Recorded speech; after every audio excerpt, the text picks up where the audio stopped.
Welcome, everybody, to the latest and the first edition in about a month of the Ultimate Cleveland Guardian Show. Along with Zach Meisel, I'm Adam the Bull. And Zach, it would be great if we were doing this show to talk about a big trade or a free agent signing, but alas, that is not the case. We're talking about players getting indicted, maybe going to jail, and risking it all for a few $1,000s. How crazy is this?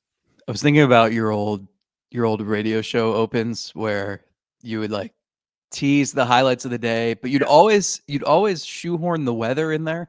I would. Like, right? And I was just thinking this morning when I took the dog out. Yeah. I think the first words out of my mouth to my wife this morning were, "Are you ready to be snowbirds yet?" And I'm just thinking like how you would have started the show. Two Guardians pitchers indicted. The Browns lost to the freaking Jets, and there's snow on the ground. Yes. Thank you. That would have been it. It's all still happening. All those things. What a miserable weekend. Plus, my trip to St. Martin couldn't have been a bigger disaster. That's all coming up on the Ultimate Cleveland Guardian Show.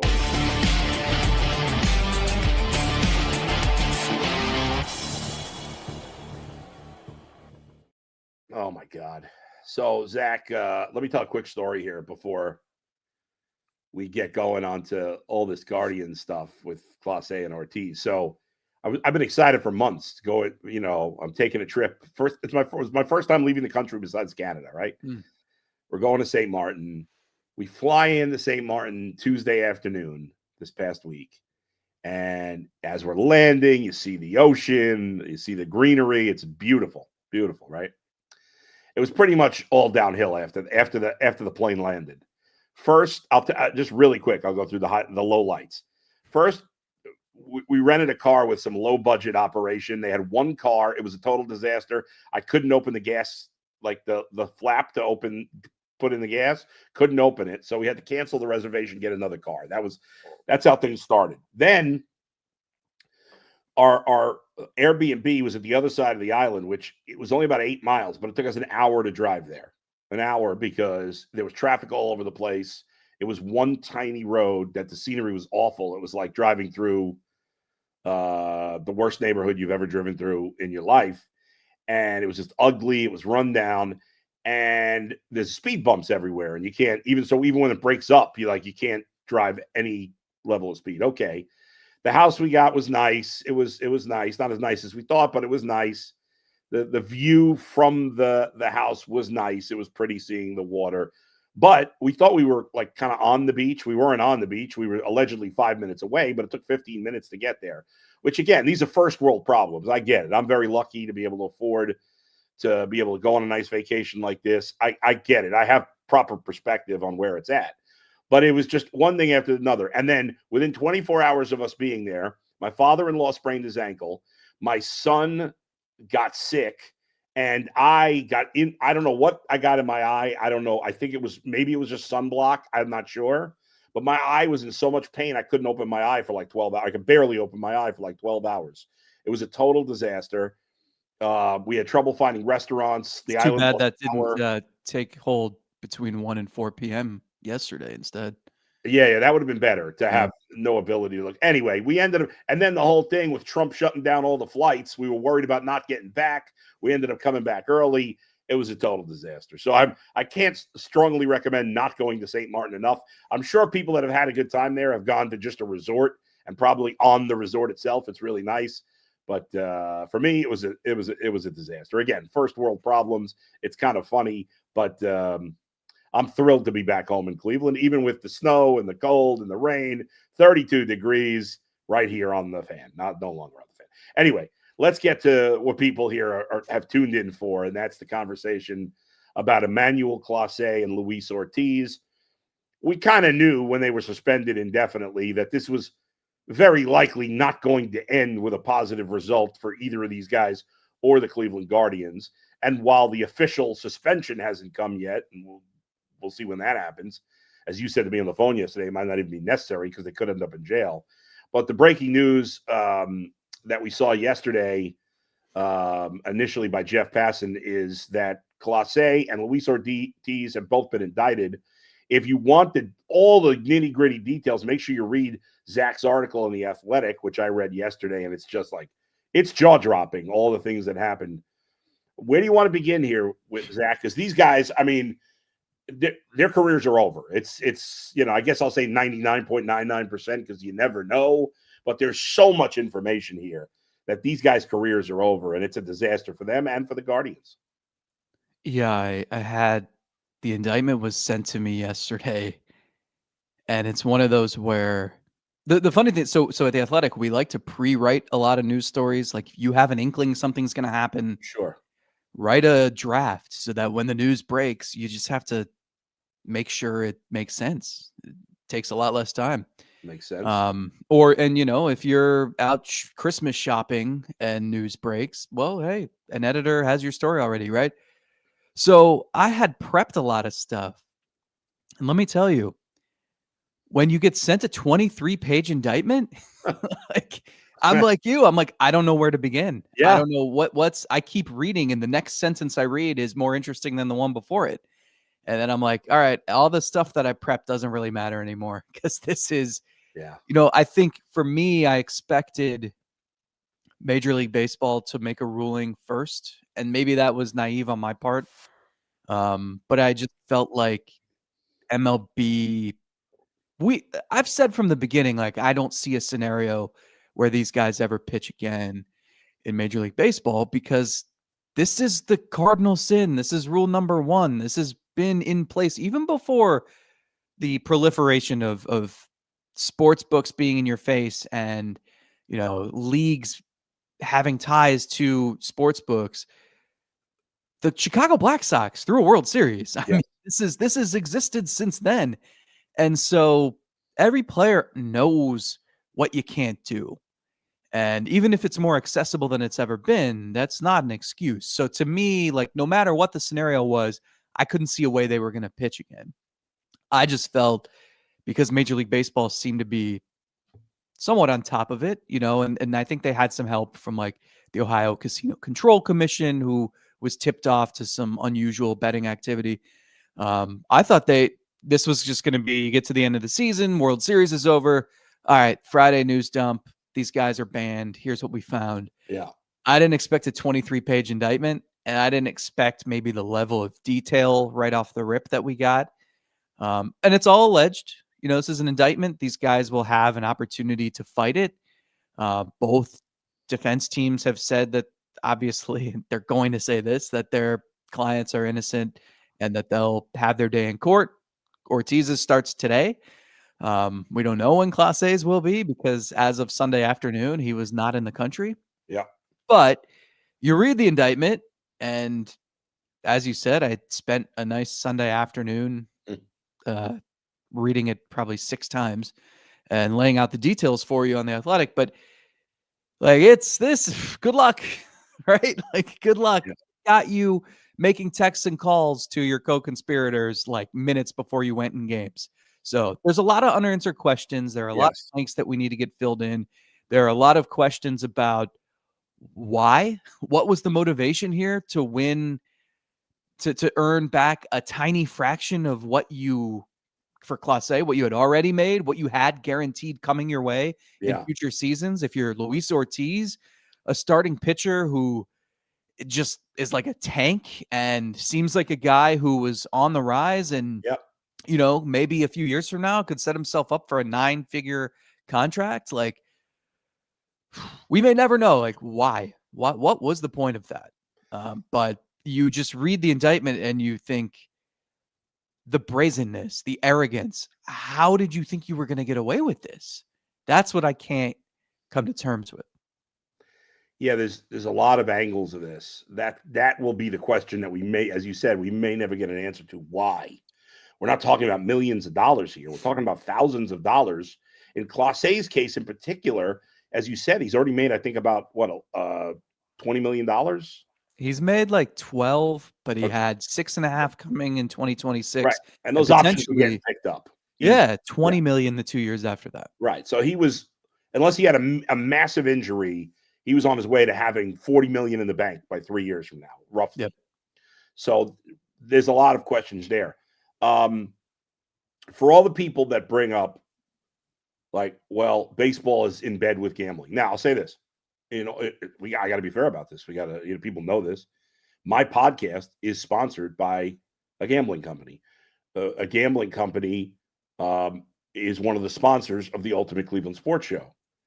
But I'm telling you, and this is my opinion, and is not influenced by either by this at all, is that I think these guys are more likely, because it's easier to gamble, but it's also easier to get busted. If these guys were doing this illegally, like off the books, they probably wouldn't have gotten caught.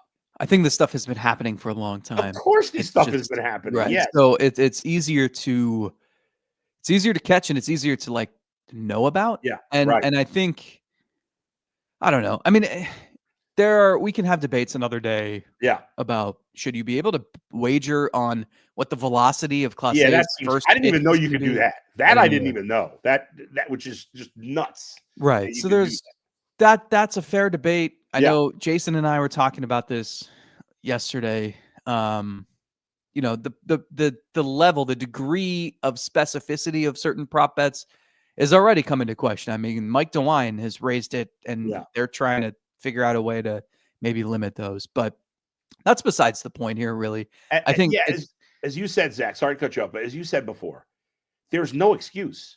If you're Class A, right, you can't bet on baseball. It's that simple. You can't tank pitches. I don't care if baseball is in bed with gambling. It doesn't matter. You know the rules beforehand. This was not sprung on you. It's not like you were doing it and they said, hey, you can't do it, now you're in trouble.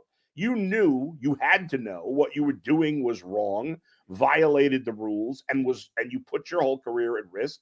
And now it's come back to bite you. And I'm actually a little surprised in Ortiz's case, as it's pointed out in the indictment and in your column, that this was going on with him for at least 2 years.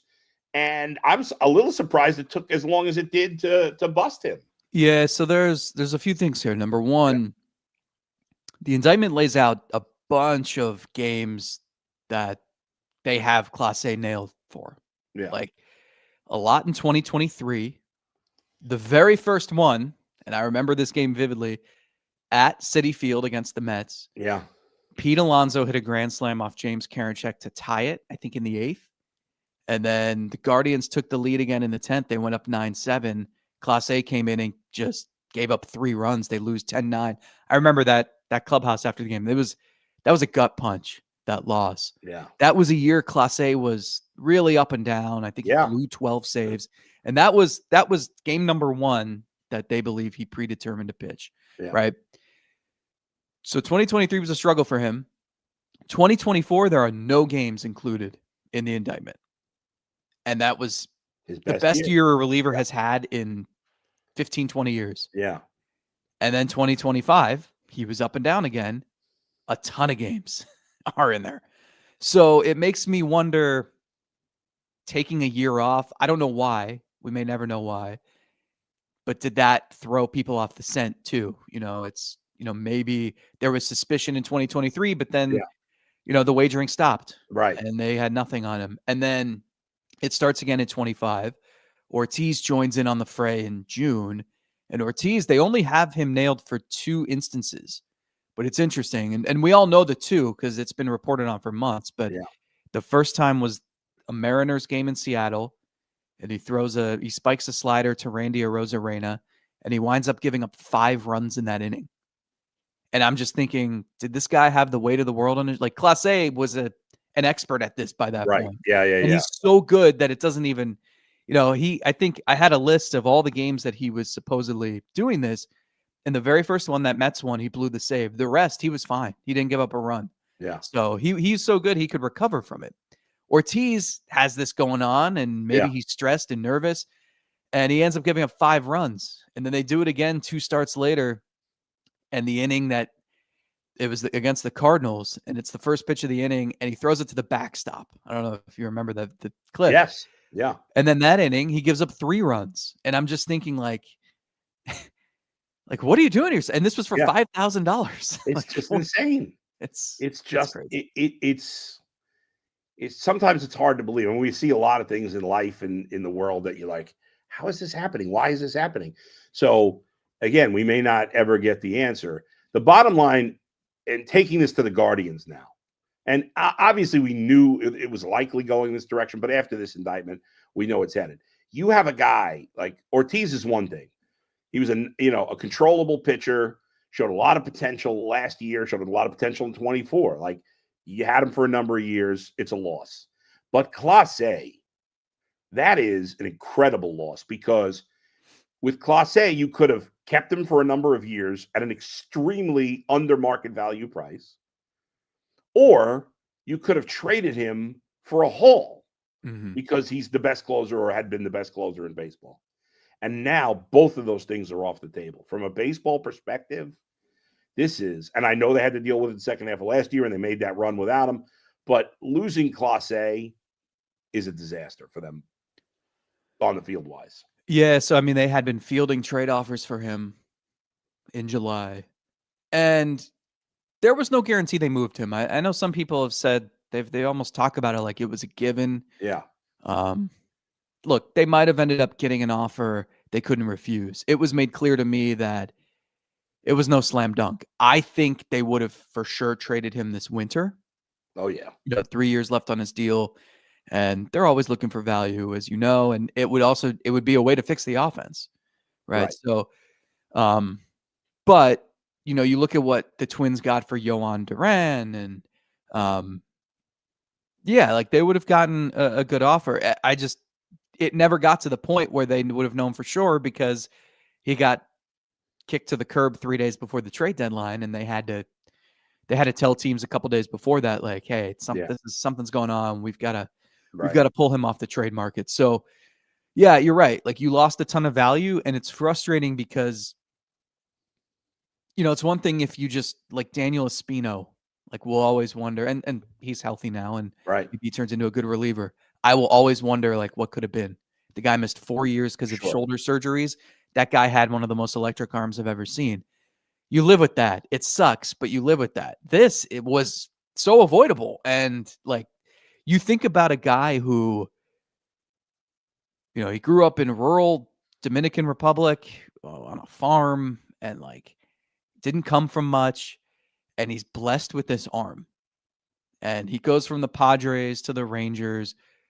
Cleveland flips Corey Kluber for him. And I know I was critical of the trade at the time because I thought, look, like Clase, he's got great stuff. I'm intrigued, but that's all you got for Corey Kluber? Mm. And it turned out that Kluber had next to nothing left. Mm-hmm.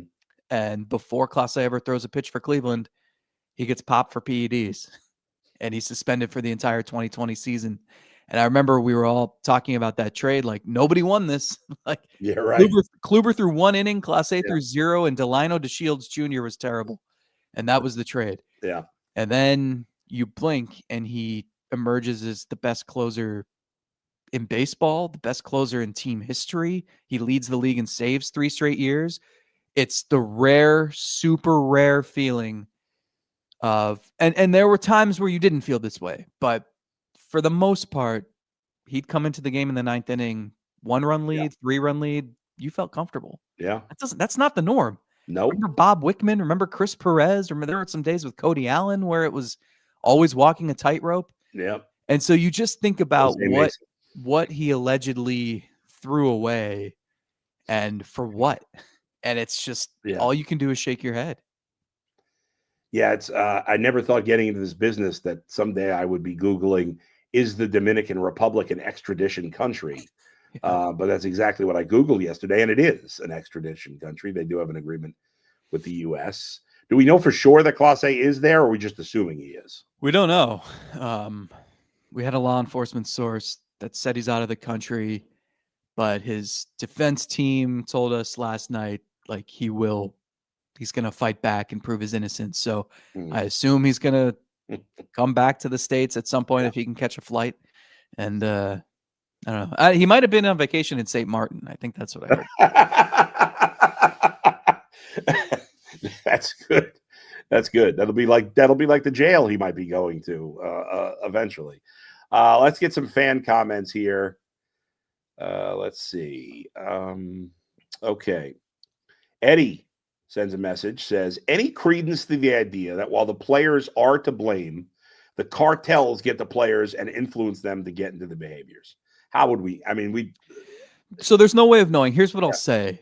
If you read the texts that Clase was sending these people, the fact that Clase got tickets for Right. this Seemed like a co-conspirator buddy. to attend the games, Yeah. that doesn't look good. I think people are speculating that because it's the only thing that, like, you feel like makes sense. Yeah.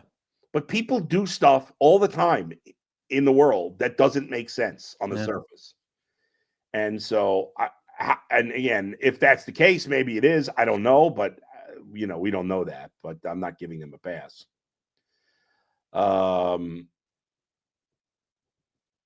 B Skrills, they F their careers and lives up. Yes. Evan 419, question for Zach that might be obvious. Is what initially caught Ortiz and Clase the unusual prop betting on Ortiz's props this season? If so, how did Clase's go unnoticed for almost 2 years? Yeah, so that's another one of those things that I don't know that we'll ever know, but Yeah. it's one of the prevalent questions I have. Yes, it was the unusual wagering activity is what tipped them off. It's never going to be the pitches, right? A lot of people, when the news broke back in July, they were like, "Well, look at how he spiked this slider. Like, of Yeah, course this is gambling." And I remember the day that happened, we were at Wrigley Field. Someone with the Guardians goes, "MLB and the Fed should just come watch one of Ortiz's bullpen sessions. Like, this guy's control is so erratic. Like that Yeah. none of the pitches themselves are not a surprise. It's or that's not something you can just draw a conclusion from. But it's the gambling companies, the sports books, and there are companies that their job is to oversee all the betting patterns to Right. make sure there's nothing nefarious going on or suspicious. And when you have all of a sudden with Ortiz, and this is Ortiz has not been tied to anything until mid-June, and then all of a sudden this mid-June start, you have thousands and thousands of dollars being Right. placed on a certain pitch in a certain inning with him. Right. Obviously, it's That's fishy. that's gonna raise your antenna. Yeah, of course, because you think like these guys weren't even smart about this. That's what, Yeah. yeah, not It's the sharpest criminals, it's just crazy. allegedly. If B Skrills, if the Pirates were aware of Ortiz sports betting, they can be in some trouble. As far as we know, nothing happened with Ortiz till he came here, so they're not Right. going to be in trouble. And there's some dots I want to connect. I don't know that I'll ever be able to connect on, like, these two were best friends in spring training. I don't think they really knew each other before then. They both grew up in the DR, but not in the same town. But spring training, their lockers were next to each other. They were talking constantly, bonding over, they both have farms and horses and chickens. And, Yeah. for years, Clase was always on FaceTime in the clubhouse, sitting in his locker, talking to people back home. And you'd hear chickens balking in the background. And these two bonded over that. And it was, you can see how they became fast friends. I can understand how Ortiz got roped into this. The suspicious thing to me is you get to the regular season and their lockers were on different sides of the room. And I swear I never saw them interact. And I just keep thinking back about that now. Like, was this intentional so that they could try to keep things on the DL?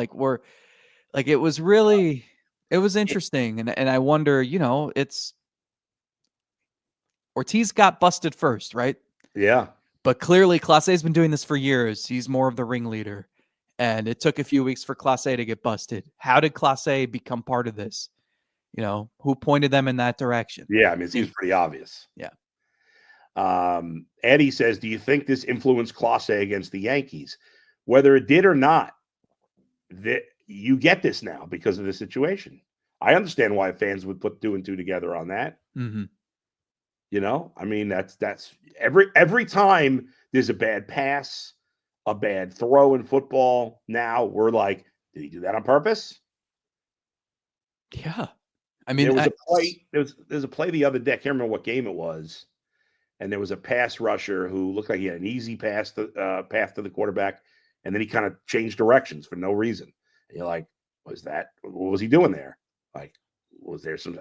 And that's what you have now and that's why the leagues and the gambling companies, to their benefit, need to make sure that they are on top of this stuff. Because if this becomes more prevalent, it's bad for everybody. So there's nobody's outside of the people that are committing these schemes. These things don't benefit the leagues. They don't benefit the gambling companies. They don't benefit the rest of us who are want an honest game. You hope this sets an example, yeah, for athletes. I don't know if it will, but you make these guys the poster children for this, and maybe that dissuades somebody out there who's contemplating doing this. Yeah. Yeah, big part of the reason why I never thought they'd step foot in the Guardians clubhouse again is, how do you trust them? Trust is so imperative on a baseball field, right? And you've got the pitcher, and you're standing, if you're the catcher, this is one of the things, like, I wish I could have answered. I don't know if anyone's going to answer it for me. If you're Bo Naylor, Clase comes into a game in the 9th. Cutter's his bread and butter pitch. He throws it 70% of the time. You press your pitch comm. You say fast, or you say cutter. Let's go. First pitch. Clase shakes you off. First pitch of the outing. He wants to throw a slider? What? Bo Naylor doesn't know that there's a dude sitting in the 3rd row who's got $10,000 on a slider in the dirt for pitch 1. I just, it's crazy to me. Yeah. There was a pitch that they called into question from 2023. Mike Zunino was catching. It's the first pitch of the inning. Right. Spikes a slider in the dirt. Hits Zunino, like, I can't tell if it's like his arm or his chest, but Zunino's like hunched over, like knocked the wind out of him. Yeah. And I'm like, you're gambling. Just caught. Clase is standing there on the mound, probably like, all right, my guys won some money. Maybe I'll get a cut. Zunino's keeled over in pain. Yeah. Like, it's crazy. Yeah. He's sending gifts with this co-conspirator. They're lamenting the fact that Andy Pajas of the Dodgers swung and missed at a slider that he intentionally threw out of the strike zone. Yeah. It would have won this guy a bunch of parlays.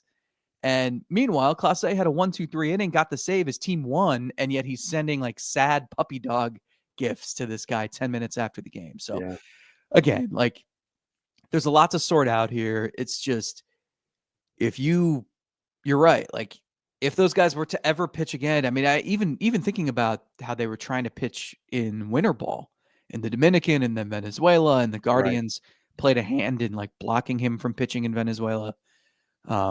They wouldn't grant their approval. But like, if you're their teammates on those teams, you're trusting that those guys are clean and right. So it's there was a report out there, and we don't have to spend too much time on this, but there was a report out there when Clase got busted, MLB went out of their way to assure the Guardians nobody else is involved, because the Guardians wanted some peace of mind. It's the trade deadline. They're trying to figure out, can we get back in this race or not? Like, what are we supposed to do? And MLB said, it's Clase and Ortiz. It's nobody else. Like, we have what we need from this investigation. Right. So that gave the Guardians a little bit of peace of mind. And then the report came out that night from somebody, and you can go look up who it is. A lot of people probably know. And it said, there are more Guardians pitchers who will be named in this. Right. And I remember I went to MLB that night. And I'm like, can I trust the league and what they told the Guardians about a federal investigation, or is this reporter who's claiming this? And they were like, it is so irresponsible that report's out there. It's completely false. Because if you're Tanner Bybee, if you're Austin Hedges, and you're like, this guy on the mound, can I trust him? We already lost 2 pitchers to gambling. There's this other report out there saying there's going to be more. How am I supposed to trust this pitcher on the mound?